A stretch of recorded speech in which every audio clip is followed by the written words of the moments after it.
ওই জাহান্নামের মধ্যে যখন আপনাকে আমাকে নিক্ষেপ করা হবে, নিক্ষেপ করার সঙ্গে সঙ্গে আপনার আমার কলিজাটা পুরো সারকার হয়ে যাবে রে বাজার। আর কতদিন গুনাহ করবা, গুনাহ করিয়া কবরে যাইবা। ওই জাহান্নামের আপনি কাউকে ছাড় দিবে না।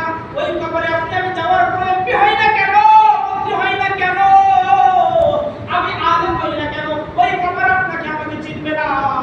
ওই কবরে একমাত্র চিনবে কি? আমল। কোন আমল চিনবে?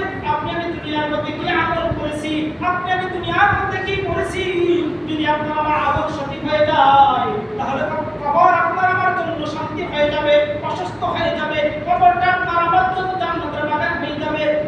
আর আপনি আমি যদি গুনাহ করিয়া কবরে যাই, তাহলে আপনার আমার জন্য কবরটা ভয়ঙ্কর হয়ে যাবে। কবর মাটি করবে, ডাকতে বলবে, ও বান্দা তুমি দুনিয়ায় ছিলা, আমার মাটির উপর হাইটা গুনাহ করতা। তুমি দুনিয়ার মধ্যে ছিলা, আমার মাটির উপর থেকে হাইটা, আমার মাটি চলাফেরা কইরা, আমার মাটি দিয়ে তুমি ফসলাবাদ করে খাইছো, সুদ খেয়েছো, ঘুষ খেয়েছো, অন্যায় করেছো, জুলুম করেছো, এন্ডারবাজি করেছো।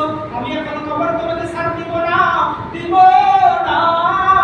কবর যখন আপনাকে আমাকে দুই পাশ থেকে এমন একটা চাপ দিবে, আপনার আমার একদিকে হাত মিলে যাবে, হাত অপর দিকে ঢুকে যাবে রে বাজার।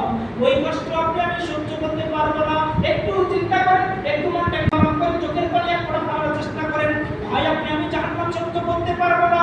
আপনি আমি জাহান্নাম দেখিনি, এই যে তাপমাত্রা হয়েছে আপনি আমি থাকতে পারি না। এসি লাগিয়েছি তারপর গরম লাগে। ওই কিয়ামতের মাঠে কোনো এসি থাকবে না। যখন আপনার আমার হাত উপরে সূর্য থাকবে, যখন এমন তাপ দিবে, আপনার আমার মাথার মগজগুলো টকবক করে যখন পড়ে যাবে, আপনি আমি চিন্তা করেন, চিল্লাবো, কোনো লাভ হবে না। যদি আপনি আমি সঠিক